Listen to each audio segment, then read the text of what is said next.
All right. Derek, what happened?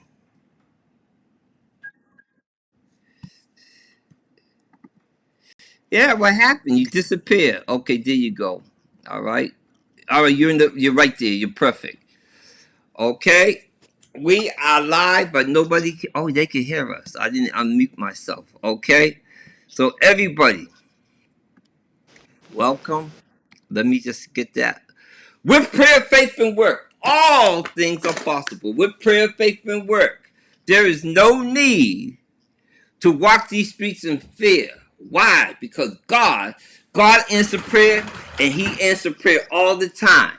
Now, community, like I said, there's no telling when you see me come on the ear. I have I tell you all that I am a Levite. Every single person in my family are Levites. I told you on my father's side, everybody is a bishop.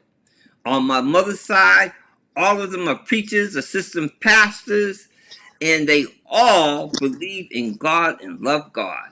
I have a young man here. I know him from the day he was born to right now. He is my blood cousin, and he is doing great, great, great things. If you've been on my page and you follow me, you have heard me talk about my cousin in Delaware, that he had built a rec center in his community, and he is doing a lot for his community. Actually, I'm supposed to be there working with him right now because when I was working and when I was getting ready to retire, I wasn't too sure what I was going to do. And my cousin said, I am doing great things. Come, I need you. I need what you do because I'm a people person. I need you to come on and be with me. You don't have to worry about me. In your old age, I will help provide and make sure you're okay. That's this man I'm going to introduce you, Mr. Derek Daly. Derek, come on and tell them about what you're doing in your program, and I'm going to give it to you. Go. Yeah, Can you hear me? it's good to be on your program. Yes. Go ahead. It's good to be on your program. It's good to see the things that you're doing. You're so right about our family and stand for and how we basically follow the things that we're supposed to be doing. You talk about God's presence in our lives and a lot of us in the beginning, as you know, of our lives, we fought it. We didn't want to really want to do what God gave us. We wanted to be a part of the world. We wanted to run. We wanted to do everything. We wanted to just hang with friends and be normal. Don't mind me. That's my phone. Oh, man, my phone. I'm here. I hope he comes back. That's me. I picked up my phone. My phone called him, and the guest had muted himself. Okay. Hopefully he'll come back on. All right. That was me. I touched my phone, which called you. Oh, see? That's. Listen, people. Remember, I always talk about circumstance and confusion. Confusion only needs that opportunity. Or circumstance only needs opportunity. That's the word. And circumstance seen as a self opportunity when I pick up the phone. Derek, that's my fault. Go ahead, sir. Yeah. As I was saying, we've been through a lot. It's not like we were in a situation where, and Victor will tell you, we were never in a situation where we didn't have our parents, our families, our aunties, everyone involved in our lives. We can't say we grew up poor. We can't say we never had no shoes. We can't do all that. We can't say none of that because we've been blessed through our family from the beginning. And Okay. and Not to cut you off, Derek, but yeah, I tell the people here that I grew up with absolutely no needs. In my Correct. father's house, I needed for nothing. So to give you all a little bit what he's saying, truth will always echo itself. But he grew up right next door to me, so we both grew up without no needs. But go ahead, sir.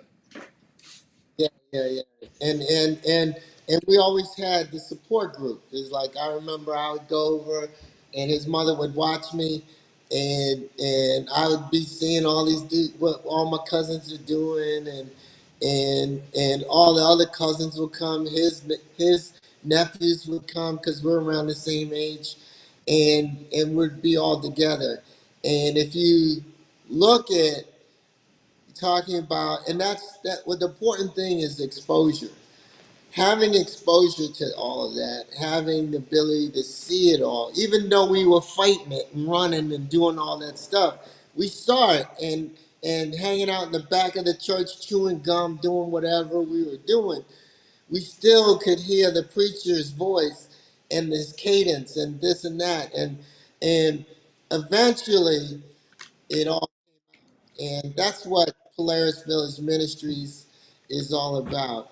It's giving children the opportunity to hear the Word of God in a different way via our school, Polaris Village Academy, through our daycare, Polaris Village Early Learning Center, throughout our just coming and eating with us through our dining hall because we're Caribbean from the Caribbean. I called it Island Taste.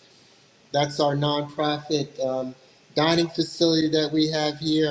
I'm in here right now where we have the community room, and through that, the children and their families are just able to hear. It doesn't mean that they're going to take it right away. It doesn't mean that all of a sudden they're going to go and get saved, whatever that means, and be a part of the church and be active members. It means that in the back of their mind, they're going to hear it and then they're going to take it and they're going to wonder it and ask questions. What do I do with this information? So, as Victor pointed out, is like we were there, we heard it, we heard it, we heard it. And I was telling you about my cousins, my younger cousins that I hung with. I got one that's a pastor, another's a pastor, and then I started the ministry. So it just tells you that um, when you are in a positive environment, whether you like it or not, you're in a positive environment, it's going to stick. But also, it goes to the flip side. When you're in a negative environment and you're constantly in a negative environment, you're going to go ahead and gravitate to all that negativity and you're going to be a part of it and you're going to start doing negative things. Um, I don't know how much Victor's talked to you about his past, but I told him um, everything, no secrets, none. yeah, yeah, growing up where we grew up, it was like the tale of two cities. You had the center area where you have folks that we lived in mansions basically, and then in the ends you had apartment complexes where some nefarious things were going on, and we had to walk through those areas every day to get to school, to to do whatever we were doing, and it's like to navigate through that was a difficult thing because for me it was like um, my parents and his parents and my aunts and all that always said that you had to be a certain way, and to me it was always trying to strive for perfection, and by trying to strive for perfection I realized that perfection doesn't happen. There's no such thing. There's no such thing as following the Bible to the letter, to the T. You can't do it. It's not. We talk about you sinning 3, 5 times, 20 times a day. So if you know, you it's, The reason why I'm laughing is because he's showing his age. We grew up in a time in religion, everything was a sin. When I was growing up, playing basketball was a sin. It wasn't godlike. So these young people have no idea when you have to try to relate to them. They can't understand how society was back 30, 40, 50, even 10 years ago. They have no idea. We grew up in a time where right was right, and the definition of right was set up to be unrealistic. Our goals in our lives, and as part of it is society. Part of it is the black man's or the black man's Bible and what they was taught through slavery, and we brought it up. And the younger generation don't even know who Dr. King is. They barely know who Malcolm X is. They barely know the honorable minister. They don't. If I said honorable minister, we would know who I'm talking about. The young people wouldn't. Very few of them would know who I'm talking about. Obviously, I'm talking about Minister Farrakhan. But they don't know about those things. They don't have those type of struggles that we had to go through. And I had Dr. Weeks on here earlier today, and she was talking about the bully on Rufin Street. So, as you say, walking by the bookends, we had to go through another, I want to say, another social era of people living in a different lifestyle than how we grew up. But go ahead, D. No, you right on point because it was it was hard. It was hard to try to reconcile how you felt versus what you were supposed to be, and then it threw a lot of guilt on us, especially younger, because we wanted to do right. We wanted to do the right thing. Vic would tell you that, and I say Vic, I respect my it's bigger than me. I'm saying Vic through term of it. Vic understands that we wanted to do right. When we were young, we wanted to do right. But it was just so hard to do the right that they put on us. And then as we got older, we started to realize, we started to say we couldn't do it. So then we felt guilty that we couldn't do it. That guilt started going in us. So then what we started doing was we was like, if we can't beat it, we can't win. So that's when, either we drinking alcohol or we doing drugs or whatever. It's because we had that burning feeling that we were inferior. We weren't ready to, we wanted this, we couldn't do it, we couldn't be like quote quote our parents, and it was just hard and difficult. So, and then what happens is when we got older and then we started to figure out that they were living a lie, and they were living, they weren't living this perfect life. And I realized that, I had cousins, and my cousins were somewhere out of wedlock, and all this and that, and blah blah blah. And then I'm like, man, they fed us a bunch of bull. So then we got to the Well, point just we would just go ahead, cuz. because you know what? I have a segment called Ask the Pastor where you can speak, but this is me and my family members. And me and him go on like this all the time. So we're going to go on like we go on all the time. Derek, I want to say that they were living a lie. I want to say they were living their truth and their reality. Everybody's reality is different. All right? And the reason why I'm going to say that, I want to give you for instance, Tanti. You know her history. You know how she loved Pilgrim. All right? Now, Pilgrim, but her love for that church and what she believed in and how she carried herself and her reality, that was true. I see you smiling there. but it was true for her. And what the thing that she told us about how to carry ourselves was true for her. We didn't want to listen because it was difficult for us. But I don't think that her life or her believing of what she taught us was a lie. That's what I'm saying. In her reality, it was true. Go ahead. You give the one example that's real.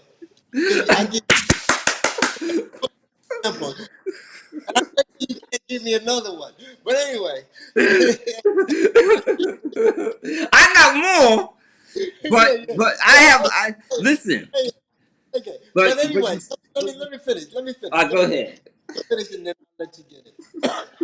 So, I basically, give you the one example that's real. Tanty is one of our aunts that I would say, and I gravitated towards her because she was as real can get. She Wasn't actually she? lived, she lived the life. She lived the thing, and what she was preaching, and that's why I stuck with her because what she was preaching was really real, and what she was saying was real. She was harsh, meaning she disciplined us. She did the things that she needed. She taught us, and I listened to her, and I learned a lot. And she was actually financially savvy. I learned a lot about her, a lot from her, from a financial standpoint, also. So, Vic, but I'm talking about in general. If you take the folks that were in the church, and then you realize all the nonsense that was going on in the church, all the hypocrisy that was going on in the church. Not her, I'm not saying her, I'm talking in general now. Mhm. It was eye opening and then made you think. This is me personally. It pushed me away from the church, not so much from God, but from the church, because I had to go and explore and figure out what else is out there, because there's no way that I don't see anybody,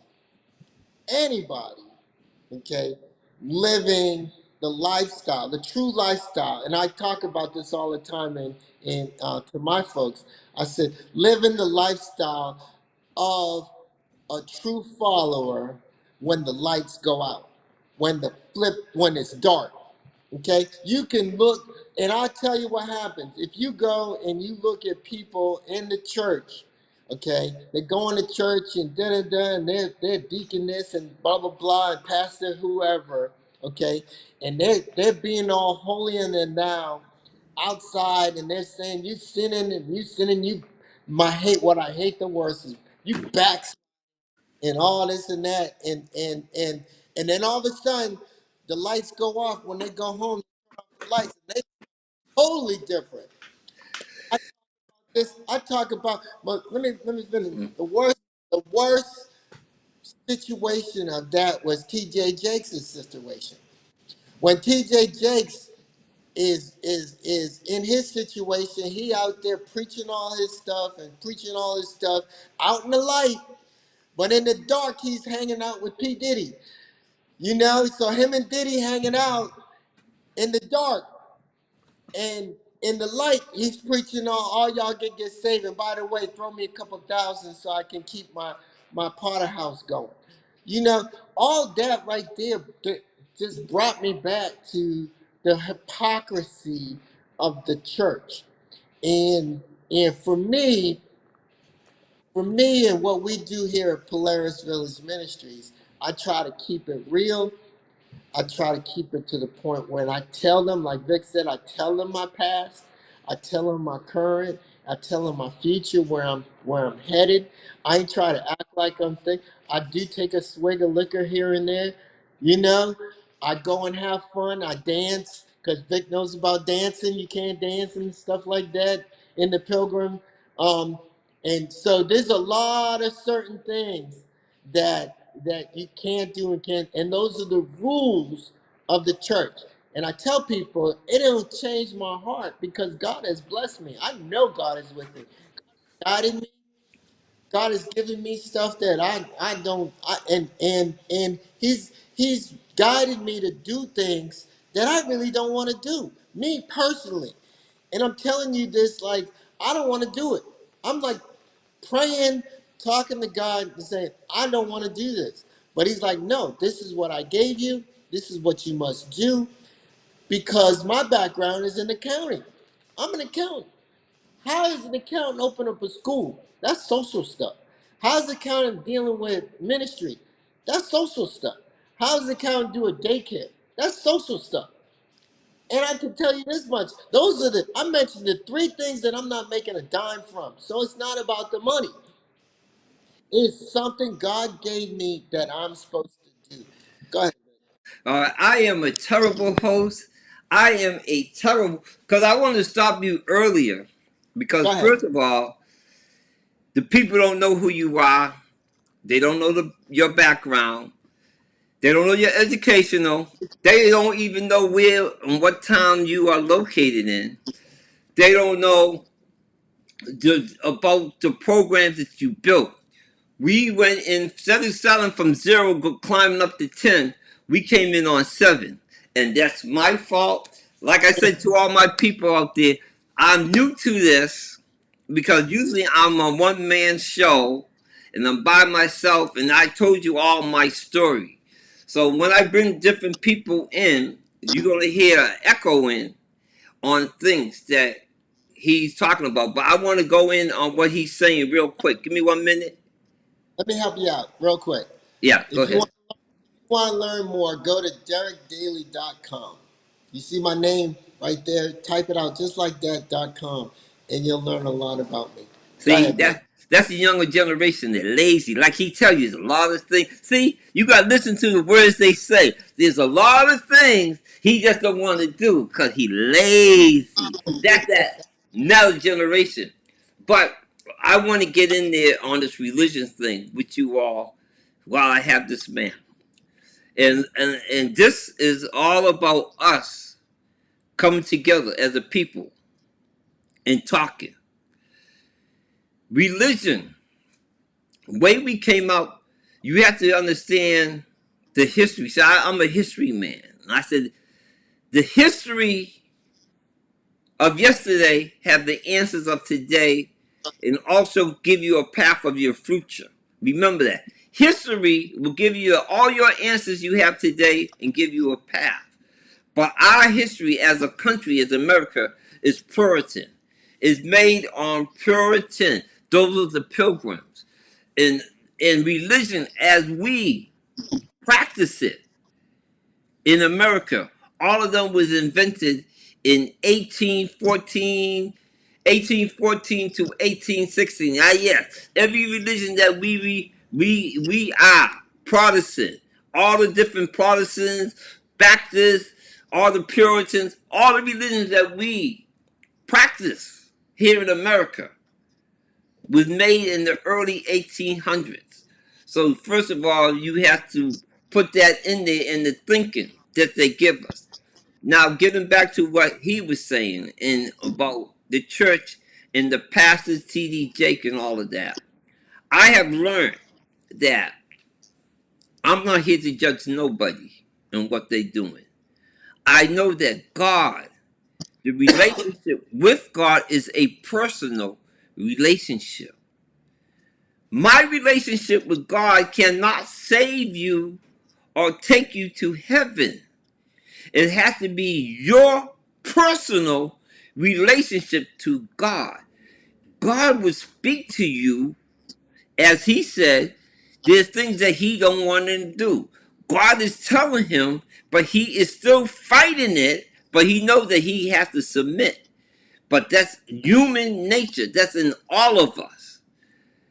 But God and the relationship that you have to God to get to be with him is a personal relationship. Because what the God assignment for Derek to build a church, to build a school, to build a community center, to build a housing project, that's his assignment.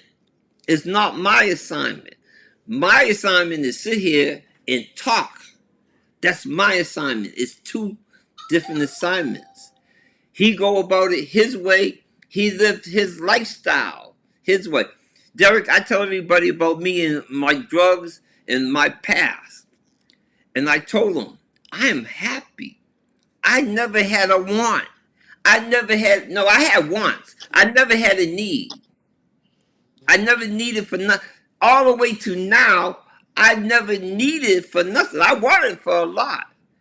But God made me go through that road. I had to do drugs. I had to go through all that pain for I to be here today to live my best life and talk to you, the people. The same like you had to go through all the road that you went through. That road was specifically made for you, that you could be here and you could take your knowledge. You even get in front of your congregation and you could speak your truth. But we all, everybody, has to live their truth. Listen, Judas had to be Judas.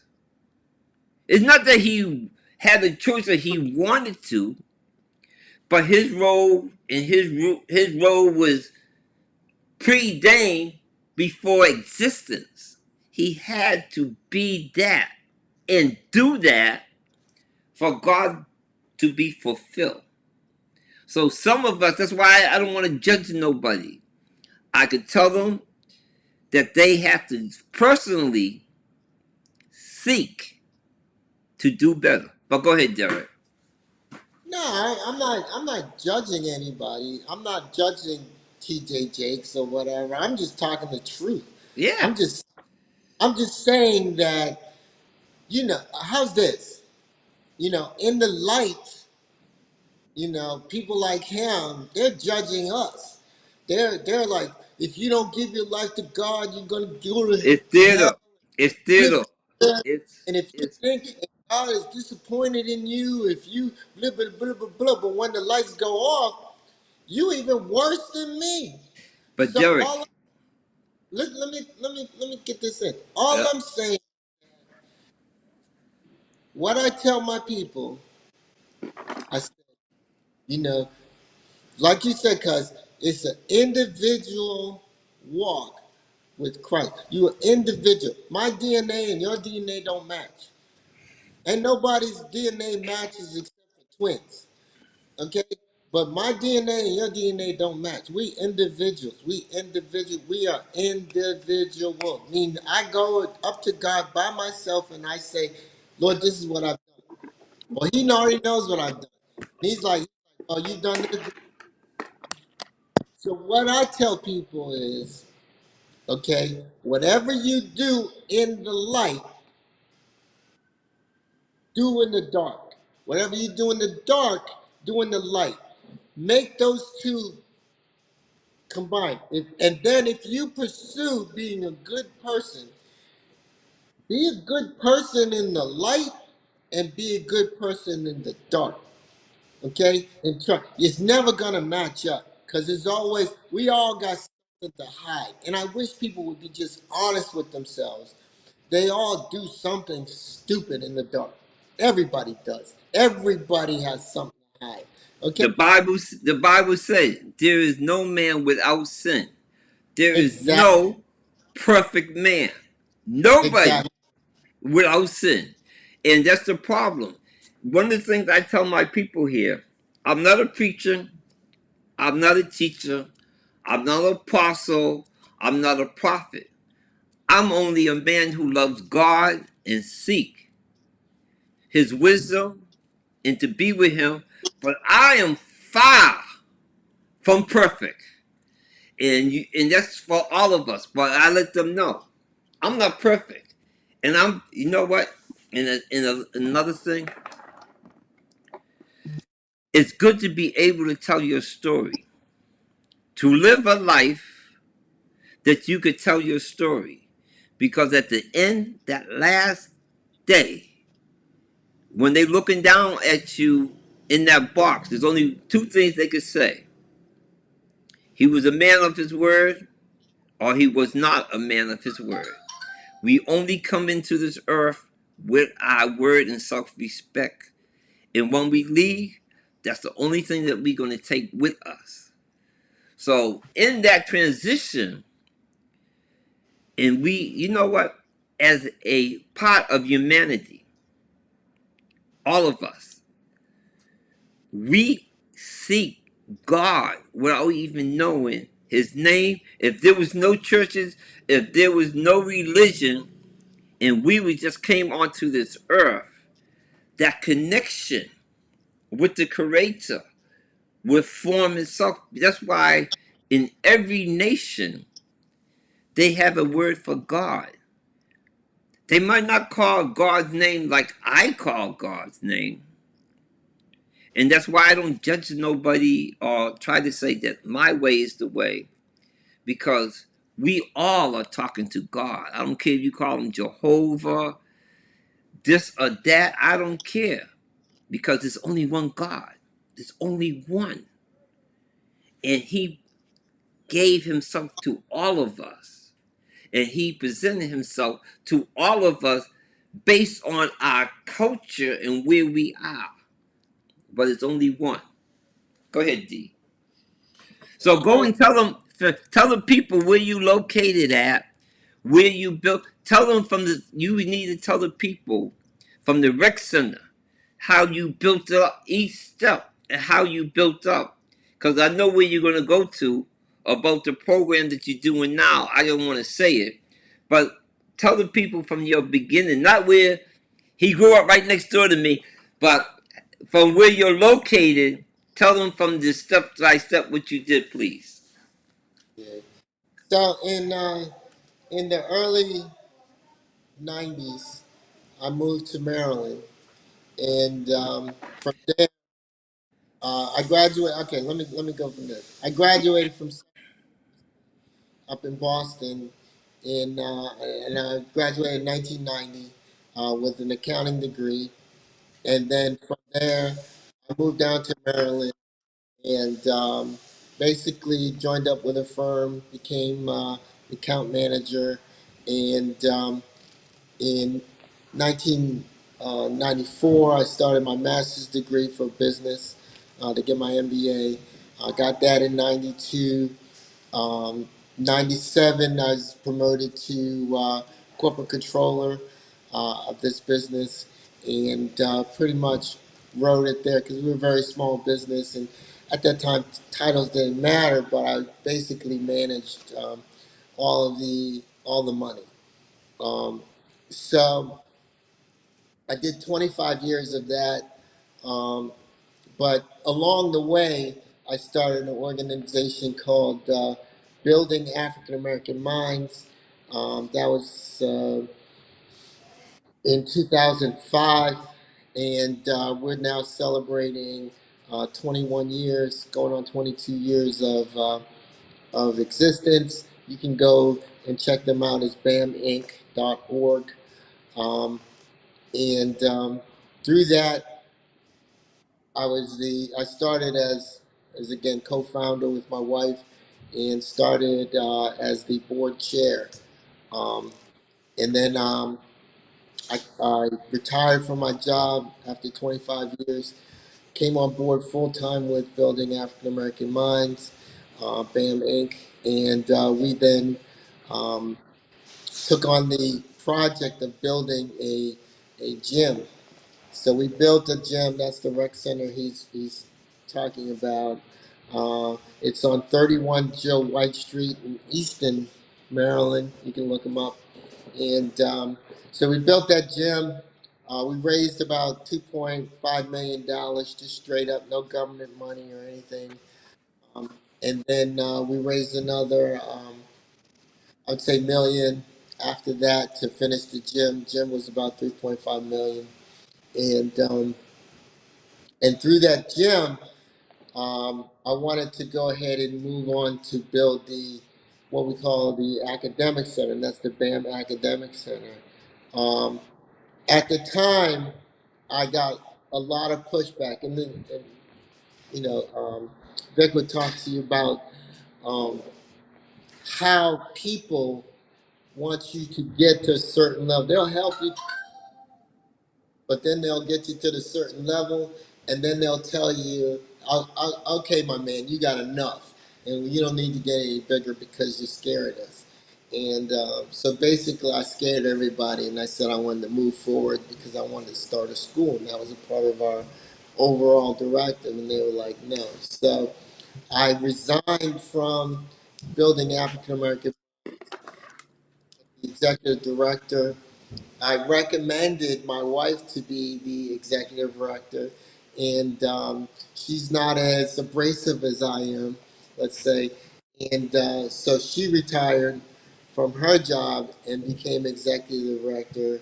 Uh, and we used basically they used her skills that she has, and that was to build to get money from the government. She basically wrote a lot of grants and was able to build the BAM Academic Center, and that was probably a $10 to $11 million project.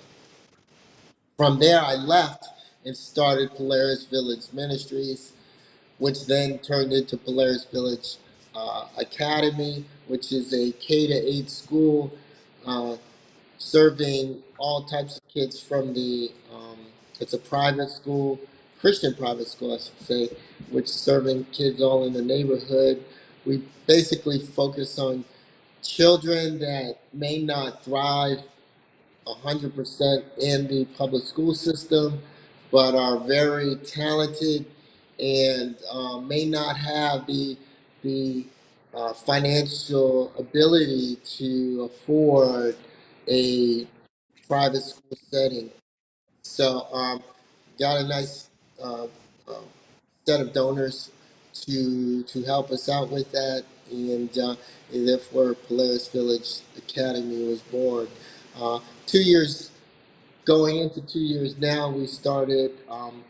I built the church, which is right on 209 Port Street in Eastern Maryland. Um, and inside the church, upstairs, we have Polaris Village Early Learning Center, which is our daycare center, and it's specifically for 3 and 4 year olds. So right now, we are at that point. Um, we're going to have a full slate of kids coming in the 2026-2027 school year, full K to 8.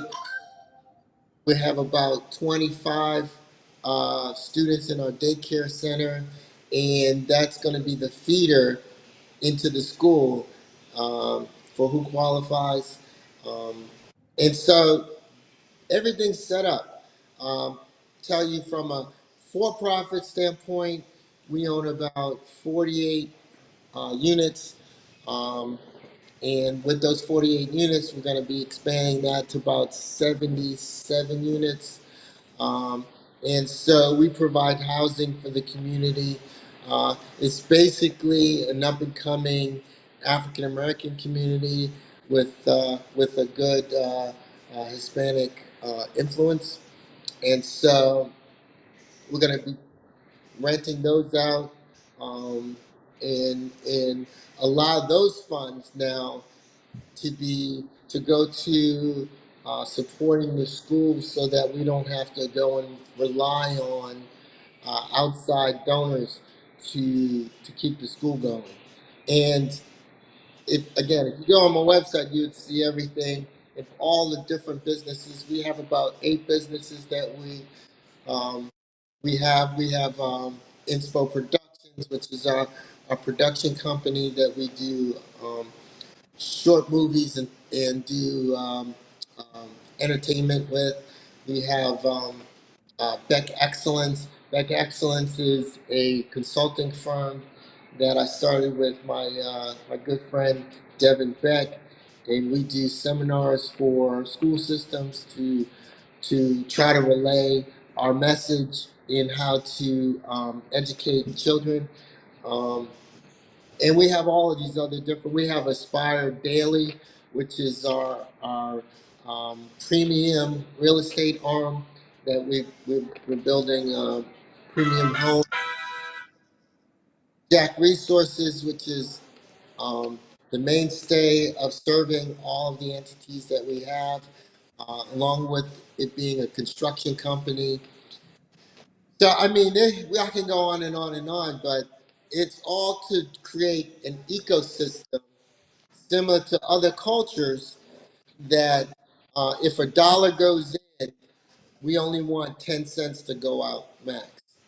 Um, Currently in the African American community, a dollar goes in and pretty much 97 cents goes out. Um, and we don't have the ability to take the money that comes into the community and turn it. Usually it's somebody that brings the money in and it just goes back out. We don't have the businesses to sustain that. What we're trying to do is um, build that community, service our residents, and our last project that we're going to be doing is to build a grocery store along with business space for community members can to um, have a an area where they can actually um, have food, be self-sustainable, and be serviced by African American businesses in the same location. So, and the reason we know we're successful right now is because we're getting a lot of other entities. Uh, White folks are coming in now and trying to buy property around us because they can see what we're doing and creating. Um, uh, Trying to be a part of this neighborhood that they know that's growing. So when Vic talks about, you know, other entities seeing what you're doing and wanting to tag along, um, there was properties that I bid on that I didn't get, and then all of a sudden someone else bids on them for less money and they get it. So that's how they basically blocked us from expanding from where we are because fear, and that's what's going on today with Trump and all this MAGA stuff like that. It's just fear. They know that we are very powerful people, and they know we can live off of nothing. I think that's what Vic is trying to tell you folks that you don't have to have a lot of money. You got to have a lot confidence in yourself. You got to have that feeling of I can sustain myself. I can take care of all my needs, and my wants I can regulate my wants, but my needs are already taken care of. And until we get to that point where we realize that we're powerful because generally all of our needs are taken care of. It's the other folks that always they go shoot themselves. They lose a little of their money, they go put a gun to their head because they don't know how to react to not having stuff. They're not react. They don't understand. They don't know how much is enough. We Exactly. They don't know anything about living. And I was talking about that today with my people earlier, but my verbiage is a little bit different. I tell the people I speak ironically by choice, but with my old age, it's coming naturally. But what he's saying is that we people, I tell the people there's a difference in knowing what is power and what is authority, and the difference. The difference is we, the people, us, the everyday man, the grunt, is power. When we unite, the Bible says when you get two and three people under one accord, there is nothing they cannot do. The verse in the Bible is two and three people under one accord can move mountains. That means there is nothing we cannot do together. And my cousin said, in our community, when we get a dollar, 97 cents of it goes out. And we have to learn how to be able to invest in ourselves. We have to read the story about Tucson, Arizona, how these people, let me jump in here for 1 minute, Derek. These people came out of slavery with nothing. They didn't get no grant. They didn't get no money from the government. But they was able to create a community. And now listen to this. How they got their money, because back then they wasn't allowed to have businesses. The women went into white people's family house, cooked their food and did their laundry. They saved their money and stopped buying property. And this is what Derek was just talking about. But they bought property next to each other. They built a community and kept that money within that community where people got scared. Listen to what I'm going to call you Mr. Daly right now, but Derek, you know, but for the people. Listen to what Mr. Daly said. He took his knowledge and his capability. He built a rec center for the kids to get off the street. That was number one. Before he went into teaching them, he wanted to give them a safe place. I know his story a little bit more because we talk a lot. But he wanted to give them a safe place. After that, now listen to how he progressed. He went in to build a school, a learning facility, an after school program. That's what he started before the school.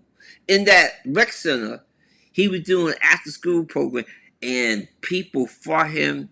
He's being nice in his verbiage, but when he cried, he got his pity party. I listen a lot, and they fought him. They fought him, people. And like he said, his wife was the common. You know, we have that West Indian blood with us, and there's only so far you could push us before we really want to verbalize what's on our mind. But he was saying his wife was a nicer person, and her tolerance was not as her tolerance was high or low, whatever the case may be, it was different. But from the after school program, listen to the sequence of events. He went and built a school. And at the same time he started the school, he started to build his church. Off the street first, education, and a community house, a church where we all could go in and worship God, but we could speak to each other and build this community. Now, the Honorable Minister always talk about we are a nation within a nation. We have to control our economics. Listen, I'm not to cut you off. I won't let you go back on. I just have to take this opportunity for this rant. And you people, you always hear me say, we don't have to march. We don't have to riot. We don't have to loot. We don't have to get, what's his name, come in after somebody get killed. All we have to do is control our economics. They kill one of us, we don't spend no money in Amazon. We don't spend no money in Google. And laws and things would change. We don't have to burn and riot. We just have to control our money. And in his school, and I'm hoping, and I know that he's doing this because we part of the same cloth. He's teaching people financial literacy, how it is important to control your economics because that's where your power is. And when all of us get together, black, white, yellow, and indifference, we get together, we have total power. Go on, D. Well, I mean, you're right. I'm glad you said that because I teach called economic financial freedom for kids, and I take the fourth and fifth graders and teach them financial freedom through the lens um, of God, through the lens, through the Bible, and the way we're supposed to conduct ourselves. Because again, if I go back to um, some of my families didn't like me because I would talk money and they would think that all I thought about was money. My mother in particular would say, don't forget God. That was her way of saying, you love money too much. And I can see that all you talking about is money, not knowing that money was my job. But you're just talking about money and for me not to forget God. And they didn't understand that it wasn't about the money. It was about getting the money so that I can do godly things with it. It was Okay? like I said, that was your road. That was your path. You had to be you and go through all of that to get to where you are. Your life story is a book in the living Bible. Yeah, yeah. I mean, and that's another thing. I mean, if you really focus on the Bible and the Bible's real. Let's be real. The Bible's a real open. It's a book to actually follow, and you'll realize that the world and what everything's going through is actually following along word for word with the Bible. Now, it all depends on who you have translating or helping you translate those Bible verses. And that's where it gets kind of hairy. But that's probably a subject for another day. But what I try to tell people is um, money is not the root of all evil. That's one thing that we were taught, that don't chase money, money, money, money, money, money. What I was taught in business school was make $1 million, make $1 million. So, I took to school, let me make $1 million. And you'll realize that once you have that $1 million, you'd be like, okay, what's next? And to some people, it's like, okay, I made $1 million, I gotta make 2 million, I gotta make 10 million. Oh, I gotta be a billionaire. I gotta. It's like you keep chasing and chasing and chasing and chasing. Now, don't get me wrong, chasing money like that, it gives you a high like anything else. It's I a mean, drug.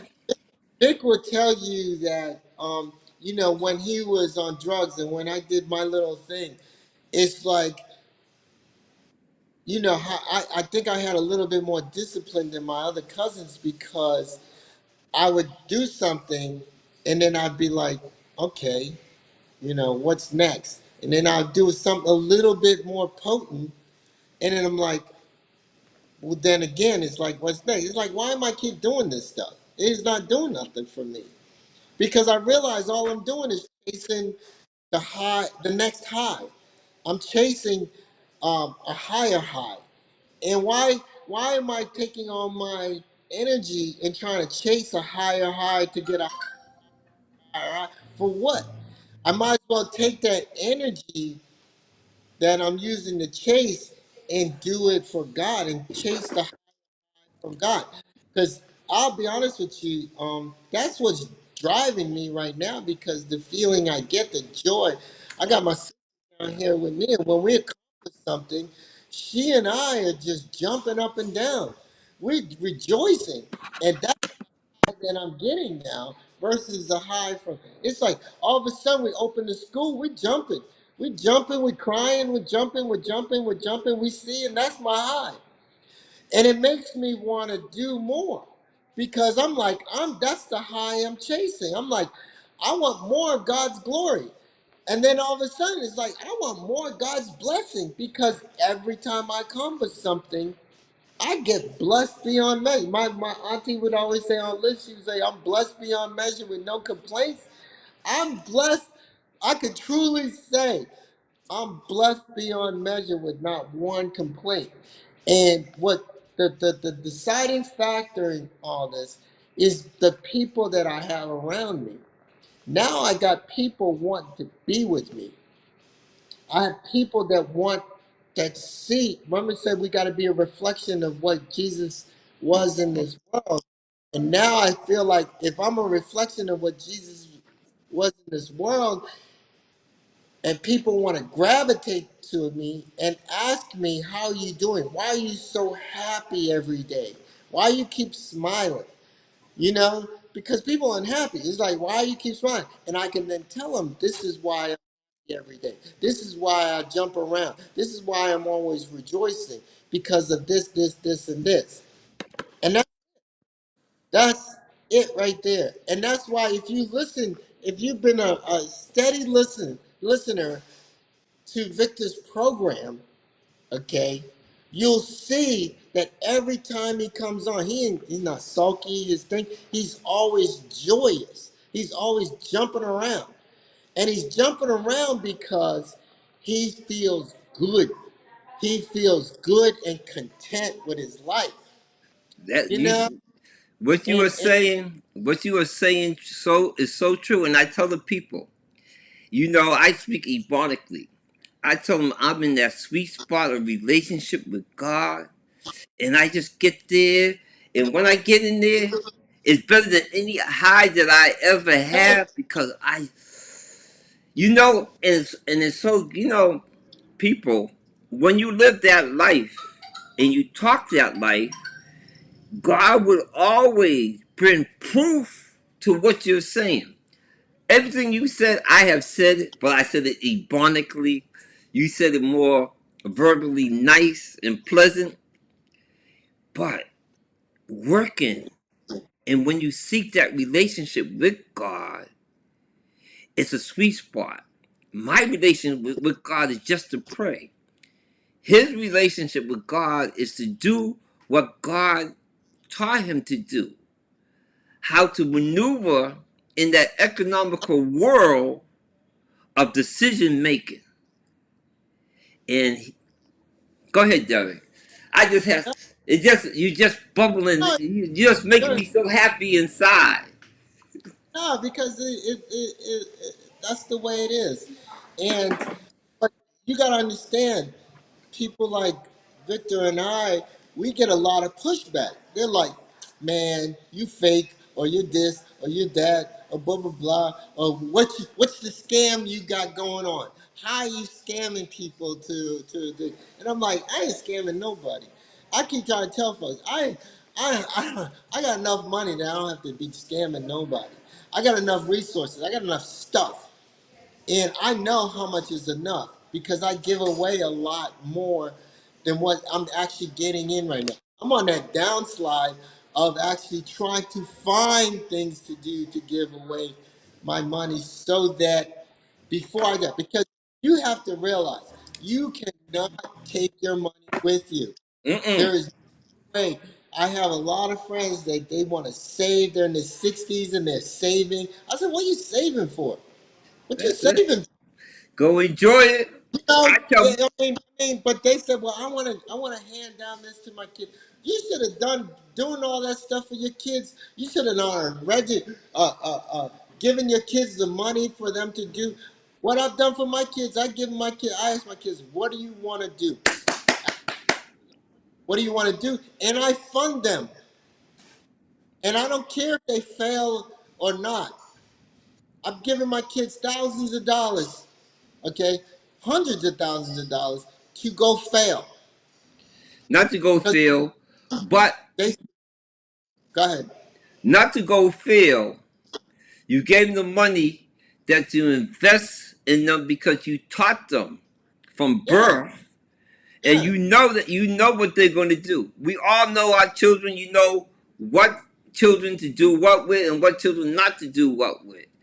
And you know what? And that's part of your life history. That's why I say all of us, every single one of us. I'm talking to you people out there.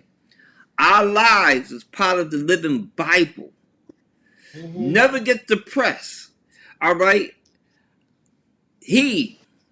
Derek don't know. This is the first time he hearing this. I have family members call me crying about Derek. Derek this and Derek that. They don't know how close me and Derek do, or maybe they do. Because when I first started on What's on My mind, and I got this program and I'm going, and they was calling me up about my programming. How you get your program? Uh, did Derek help you with the funding? Who? Blah blah blah blah blah blah. All of this noise, and I said no. Derek's doing Derek. I'm doing me up here. I have no wants and no needs. I'm at the point in my life, Derek, that all I got to have is a need and God fulfilled it. I don't worry about nothing. Mhm. He put me in the right place, the right time, everything. And that's what I try to tell people.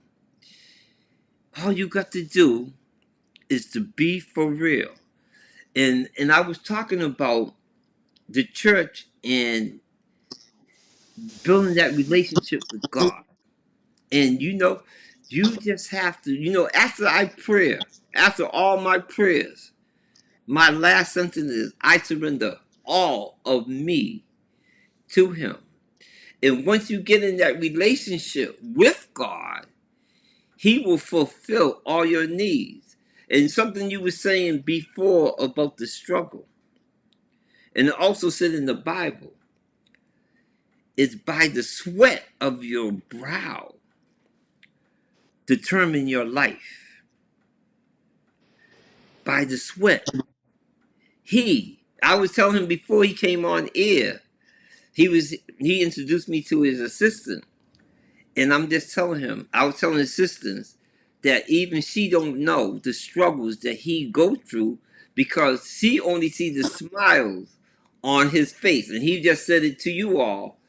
You only see the smiles on my face, but we all go through it. It's part of being part of humanity. But the teaching and what he's saying is, and how we grew up, it take a village.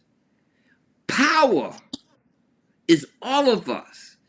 And I don't know if he went into about the apartment and the housing project that you built for people to live. Did you mention that? Yeah, I mean that's part of my son's thing. I mean, um, he wanted to do real estate, and because I dabbled in real estate here and there, and he wanted to do real estate, so I put a group together and with his younger brother, and those two guys, they turned this into a multi-million-dollar organization company that they run, and they're in their early 30s and 20s. So I mean, so I don't have to be. Think about it. When you're financially sound and you don't have to worry about nothing, you can go focus on the things that are more important. Because when I on the first of the month, I mean, I want everybody to think about what money does for you. On the first of the month, you write out all your bills, and you ain't got to write out another bill until the next first of the month. Okay, Mm-hmm. that is the process. You want to take those other 29, 30 days, okay, and focus on the things you do. And that's what I get to do. I write out my checks, everything's done, and I get to focus on. Did me being on this program, I said, Vic, I only have X amount of time. And we done took another half an hour more of what I wanted, but I feel the importance of what you're trying to get across, Vic, um, to these people that are listening. Um, and if I was going to share something, it's basically, and we can wrap it up with this. If I'm going to share something, I'm like, follow what God is telling you. Be obedient. Vic is doing what he does because he's obedient. You think he wants to get up like he talked about when the lights go off? When the lights go off, you think he wants to get up and be on talking to y'all all the time? He don't want to do it all the time. There's days he want to miss because I try to do it myself, and I'm like, man, I can't do that. I want to talk to everybody every day, 2 minutes. I can't do it. It's hard. So this is what he's been called to do. That's not what I'm doing it. I'm forcing it. He's doing it. It's natural, and he gets that joy. I try to do what he's doing. I'm then taking Advil and think I'm getting a headache talking like that. You know, but when I'm doing my stuff with my kids and I see those kids and I'm teaching those kids and them kids coming over giving me hugs and telling me how much they appreciate what I'm doing for them, that's what gives me. Nick might not like kids like that. He might, man, these little kids drive me crazy. You know? But that's my thing, not his thing. My point is find your thing, Mm-hmm. find the DNA coding that God gave you and do it. And the key to that is to find it is to pray. Pray in the middle of the night, pray in the day, pray, constantly have communication with God. Know who you're talking to, have that communication with God, and do what the man's telling you to do. And do it with joy. If you do it with like, because I get like that too. I told you that before. He tells me something, I'm like, man, you gotta give me one more thing. And all of a sudden I started and I'm like, okay, I'm happy. I'm happy. I'm happy. You Yep. know what it is. But I know, but you got to get over that first hump of, wow, this is hard. Well, I don't want to do this. Or this, blah. You get over that hump and you get into the joy piece of all this. Then all of a sudden, people say to me, I'm going to be 60 come the end of this year. And people say, man, you look like you 40 something and all this and that. And I'm like, man, look at you. You got a glow about you. I mean, I had a guy tell me, man. He said, he just looked at me. He said, something about you. He said, something about you. He said, man, you just glowing, man. What's going on? Tell me what's going on with you, man. I said, this is God. This is God you seeing because I'm glowing because I'm happy. I'm glowing because I feel. And if this is the reflection of God, that's what you're seeing. Mm-hmm. Exactly what you're seeing. You're seeing the joy that He's giving me. And I got to put it in place. I can't say, oh, yeah, man, it's because I get to clean up and have this nice watch and blah, blah, blah. And yeah, man, I was doing this and I did that. And look at me, man, and pull out my wallet, throw some hundreds out there. Yeah, man, me. That ain't going to fly. You got to. Uh-oh. We lost him. He gave us an hour and a half. Okay, well, community. Let me come on here. Community. Let me try. All right, hold on. Let me bring you back in. All right, he's coming in and out, in and out. When he pop back up, I'll bring him back in. But he's talking about building that relationship with God, knowing his voice, and fulfilling that assignment. And as you fulfill that assignment, as you build that sweat on your forehead, Can you I see me? yeah, I got you back. Hold on, right now. Let me put you back up on where everybody can see you. Uh while Yeah, I you're got to back. run. Let me close out, man. Lord Jesus, thank you for bringing me on this program. Thank you for allowing Vic to call me. Thank you for allowing me to pick up the phone and call him and talk to him and have this conversation and give me, thank you for giving me, putting in my head to have this conversation because all I was first going to say, Lord, was I'm busy. I can't do it. I can't do it. But now I can see the joy that this conversation. And I appreciate the fact, Lord, that I was obedient and listened to you, answered that phone call from my cousin, got on this program to share what I need. And I hope, Lord, that someone out there in this audience has taken in what we've been saying and has gone to decide they want to go to the process of changing their lives, of searching out your joy, of being happy. And they continue to listen to this program so that they can get the wisdom to make their lives more joyful and happy. So, Lord, thank you so much. In Jesus' name we pray. Amen. Amen. Hey D, anytime you do something, come back on and tell the people. This platform is here. Utilize it. Okay? Because there's other people need to hear your story. I'm doing this 24/7. This is me. I'm on here, and like I have no secrets from these people. Come on, you saw how I was looking before we got on, and how quick I could pop on. So Okay. anytime that you're doing something, because it might be somebody who want to do the same thing that you're doing, need to hear these words. So my door is, our doors was never locked. So just come on in, cuz. All Come right. on Thank in. you. I gotta run. That's the caller. Gotta go. That's my All son. right, then. Okay, go ahead, close out, and I'll see you. All right. See Bye you. bye. And to everybody, yeah, that's my family. Like I said, we all are ministers. I'll close you out. We all are ministers, and God has been good to all of us. Our story is no different than your story. All our stories are the same. And what it is, God is good, and He is good all the time. Find that relationship with God. Know that it's yours, a personal relationship. No matter where you are and what you're going through, that's part of God's plan.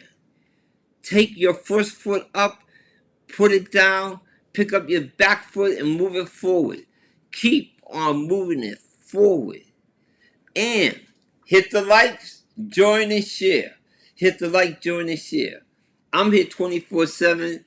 You don't know when I will show up, but I'm always here to share with you all. We want to build this community. So let's build it together. And I'm coming on with people. If you have something to say, like I say, all of us, all our lives is part of the living Bible. And you want to come on and talk about if you're doing something in the community, I don't care what community, white, black, yellow, red, whatever community, you want to come on and talk about it, I'll open the door and let you come in because we are part of humanity and we all are God's creation. So come in, come and join, and remember, 4:30 in the morning, I will be back with prayer. Everybody have a good day.